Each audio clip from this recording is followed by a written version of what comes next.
வணக்கம் ஜே.கே. அஸ்ட்ரோவின் இன்று காலை 6 மணி நேரப்படி இன்றைய பஞ்சாங்கம். இன்றைய தேதி மார்ச் 8 2024. இன்றைய கிழமை வெள்ளி. இந்நாளிற்கான ராசி மகரம். இந்நாளிற்கான நட்சத்திரம் திருவோணம் 4ஆம் பாதம்.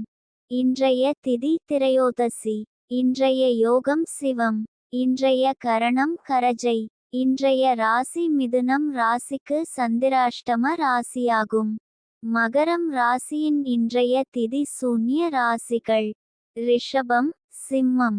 திருவோணம் நட்சத்திரங்களில் செய்யும் சுப காரியங்கள்: நபிராசனம், கர்ணபூஷணம், உபநயனம், விஷ்ணு கும்பாபிஷேகம், கிரகாரம்பம், கொட்டகை கட்ட ஹோமசாந்தி, பொன்னர் கட்ட விதை விதைக்க, விவாகம், கடன் தீர்க்க.